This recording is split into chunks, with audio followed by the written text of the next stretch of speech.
Hi friends, welcome to funny doodle 431. ఈరోజు మనం పెద్ద సినిమా గురించి డిస్కస్ చేయబోతున్నాం ఫ్రెండ్స్.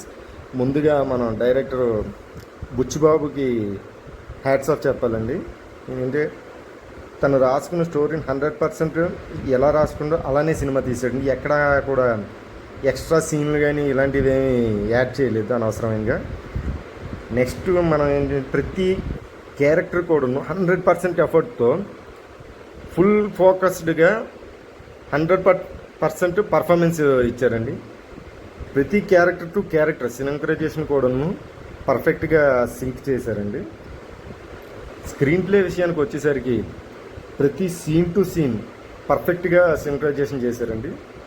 ఏ సీన్ తర్వాత ఏ సీన్ పడితే కొంచెం ఇంట్రెస్టింగ్గా అద్భుతంగా ఉంటుంది అనేది స్క్రీన్ ప్లేలో కూడా చూపించారండి బుచ్చిబాబు గారు. హీరోయిన్ విషయానికి వస్తే ఓకే, కొంచెం మనల్ని డిసప్పాయింట్ చేశారు. ఓకే, అది హీరోయిన్ విషయం సినిమాకి ఎంతవరకు కావాలి అంతవరకు పెట్టుకుండా చూపించడం అనేది అది వేరే విషయం. ఈ రోజుల్లో అది కామన్ అనేసే చెప్పుకోవాలి.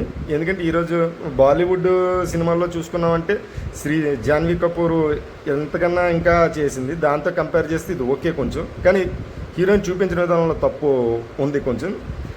మన రామ్ చరణ్ గారి గురించి వస్తే సినిమా కోసం ఇంత కష్టపడవచ్చా, సినిమా టు సినిమా ఇంకా ఇంత నాలెడ్జ్ పెంచుకొని ఇంత డెవలప్ అవ్వచ్చా అనే విధంగా చేశారండి.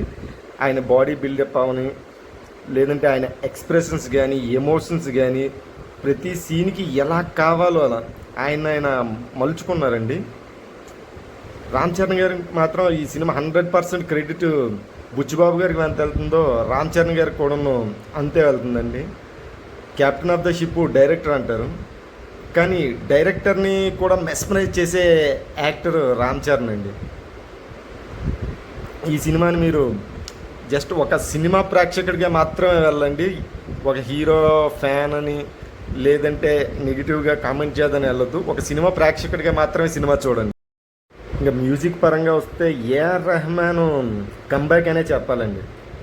గత 10-15 సంవత్సరాలుగా ఏఆర్ రెహమాన్ మ్యూజిక్ మనం చూసిన లాస్ట్ మనకి ఏఎంఐ చేసామనుకుంటా. ఆ తర్వాత అంత మెస్మరైజింగ్ మ్యూజిక్ ఏఆర్ రెహమాన్ ఈ మధ్య చేసిన ఏ సినిమాకి రాలేదండి. ఇది కంబ్యాక్ అండి ఏఆర్ రెహమాన్కి. సినిమా టెక్నీషియన్ పరంగా వస్తే ప్రతి టెక్నీషియన్ కూడా బాగా కష్టపడ్డారండి. లైట్ మ్యాన్ నుంచి ఆ లైట్ బాయ్ని కానీ కెమెరామ్యాన్ ప్రతి ఒక్కరు బాగా కష్టపడ్డండి. మొత్తానికి 100% పెద్దమ్మ తల్లి. మీరు ఎటువంటి నెగిటివ్ థాట్స్ లేకుండా సినిమాకి వెళ్ళి ఎంజాయ్ చేసి చూసిరండి. తర్వాత మీ కామెంట్స్ని మీరు చెప్పండి. వీడు ఎక్కువ చెప్పాడు అని మీకు అనిపిస్తే కామెంట్లో చెప్పండి. Bye friends, like, share, subscribe. Funny doodle 431.